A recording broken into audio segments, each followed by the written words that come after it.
Good afternoon, everybody. Uneducated Economist here. Thought I'd talk a little bit about real estate today.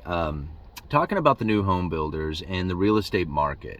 Now, a lot of people were anticipating that we were going to have this huge housing market crash when the Federal Reserve went to go raise interest rates. And that made a lot of sense. You know, you think about it, with the elevated price on all these homes out there, I mean, everybody was talking about it, that once the interest rates had moved up, that the prices would have to come down to meet the capabilities of the buyers. You know, if you have high interest rates, then the payments would just be more than what they could handle, and that the idea of housing market coming down made a lot of sense. But that's not necessarily what took place.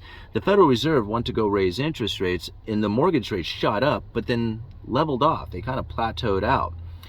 And one of the things that we, like, at least from a lot of the people that I was discussing, you know, the housing market with, I don't think a lot of people were anticipating that there was going to be such prevalent buy downs within the mortgage market. Like, I was talking with a mortgage lender the other day, and I asked him, I was just like, hey, how's the market doing out there? He says, hey, you know, it's not too bad out there.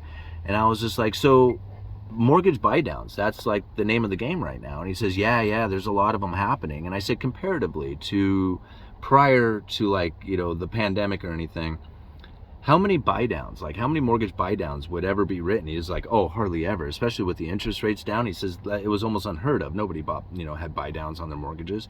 And I was like, well, today, how many buy downs occur on mortgages? And he's like, oh man, almost all of them. He was like, maybe 80%. And now I don't know if that's an exact figure for, you know, across all mortgages, but it would just happen to be with this one mortgage lender that I was talking with, and that was the case that he had. He said about 80% of the mortgages that he writes now have buy downs with them. So if you're not familiar with buy downs, that's when they literally put up extra money to buy the interest rate down for a little while. You know, I think they have it set out like 3, 4, 5 years or something like that, where you can get a better interest rate for those first 3 to 5 years. And then with the idea that, you know, interest rates would come down into the future, and then you would be able to refinance and have a better payment on it. But that's really where a lot of the mortgage buyers are going right now, is into mortgage buy downs in order to be able to, you know, to have the capabilities of, or at least to feel more comfortable to make the purchases on these homes, because I believe that they actually have to have the credentials to be able to afford the higher interest rate, even though if they do buy it down. So like, you can't buy it down to your capabilities, you have to have the capabilities already.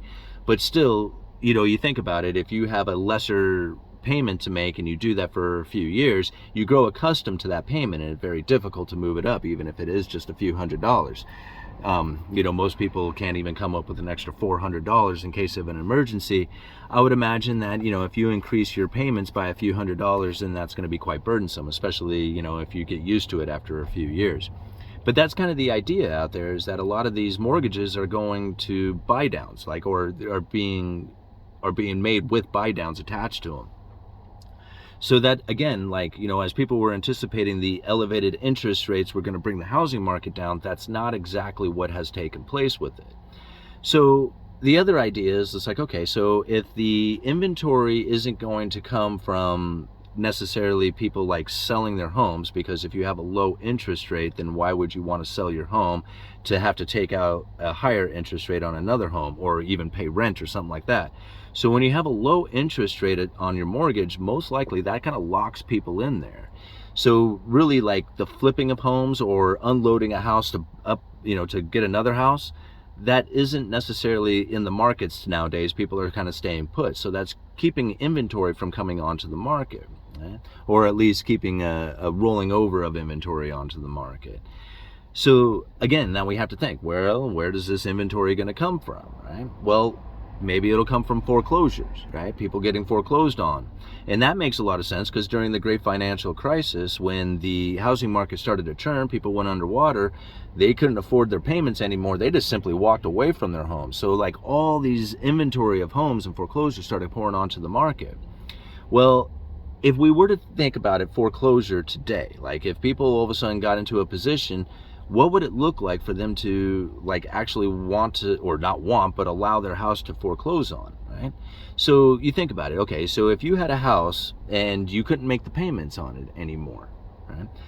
You could just walk away from your home, just like, that's it, I can't do it anymore, and just like basically give it back to the bank. But if you have been in your house for the last few years, then most likely you probably are sitting in a house that has equity in it. So if it has equity, like you could sell the house then for more than what you could pay for, why would you let it go into foreclosure? You probably wouldn't. You would attempt to sell it, all right? I mean, even for what you owe on it, just so you could just walk away with it without messing up your credit or have anything else. But most likely, you're probably, again, if you had it in the last few years, you probably have a little bit of equity in it. So even if you couldn't make your payments, like you lost your job or whatever, and you couldn't make your payments, probably just going to sell the house, and so that would bring inventory out there, but it's not going to bring like the foreclosure wave out there. It's going to bring people who are finding themselves in that situation and then putting that house out there on the market. Well, there's so many people sitting on the sidelines right now that if that house goes out on the market for even a remotely good deal, it gets nabbed up right away, right? Because everybody's still sitting there waiting for this housing market to come down, so they jump at any good opportunity of it. So unless it's a wave of people doing this with their homes, most likely you're probably not going to see like a huge inventory rise due to people trying to sell their homes just to get out from underneath it, right? So let's think again for the foreclosures. Let's think people can't sell their house because the house went underwater. That's like, the housing market actually came down or something like that. Well, what would that look like? How would we see that environment of people being unemployed, failing to make their house payment, and then going into foreclosure and then finding that foreclosure, that house then coming out on auction or going out onto the market or however it's going to go, right? So you think about it, if somebody loses their job today and stops making their payment, it's going to take a while before the foreclosure process kicks in, right? So we think about that. Okay, if we have the foreclosure process kicking in and we have a bunch of that happening, how long does it actually take before that wave of foreclosures will bring those houses to the market? Like, I mean, I'd imagine that some foreclosures can happen really quick, like, 6 months or whatever. I mean, I don't know, but just making up a number, 6 months. But then, if you have a bunch of them coming onto the market, it could take years.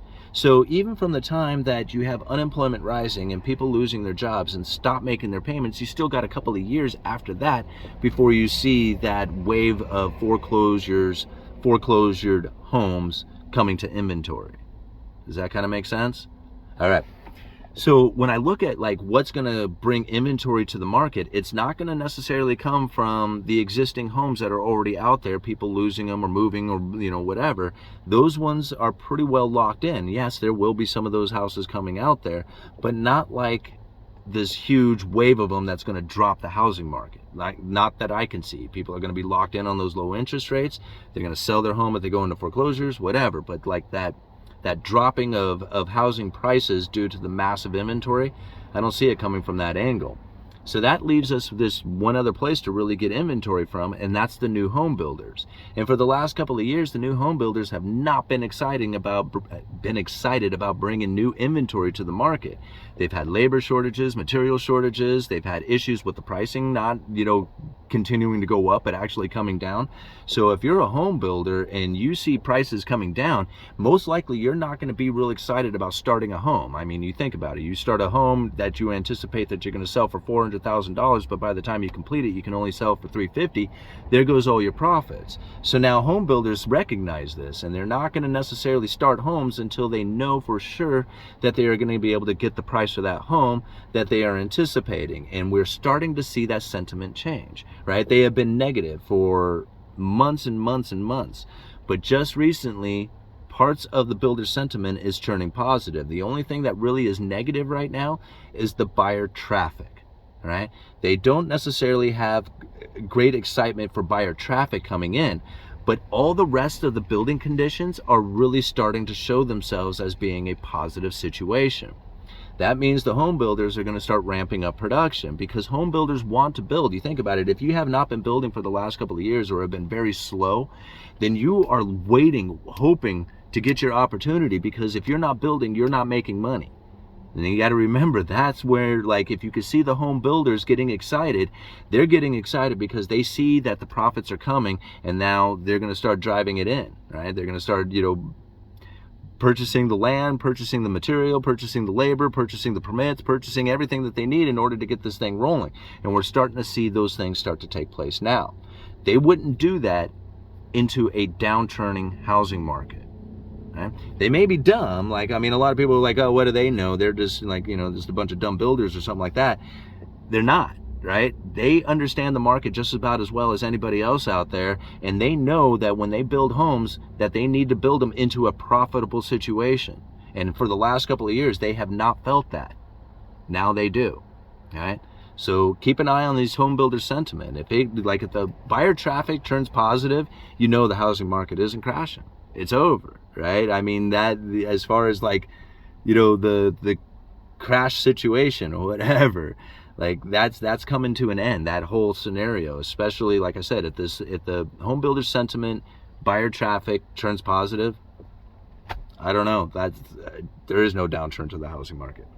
Now, there's also, if you think about it from another economic point of view, and I'm going to let you go with this last bit because, I can't help but to bring up Cantillon in his essay, is that Cantillon talked about when the abundance of money is in the system, when the price of real estate, when the rents in real estate are reaching its peak, right? We can see that happening now. Even though there's all this talk of recession and downturn and all kinds of stuff, rents still are incredibly elevated. That's a sign of an abundance of money being in the system. It's not necessarily good for the real estate market, for people who are trying to get in, but it's awesome for those who are already positioned in. Okay? I mean, this is what we're coming to. The economy is moving towards a renter nation, right? That's really what it's coming to. If you want to be able to afford a house, you have to be rich. And that's Cantillon talking about that from way back in the day, from an abundance of money coming into the system. And you can see it happening now. I'm going to leave it at that. Uneducated Economist, you let me know.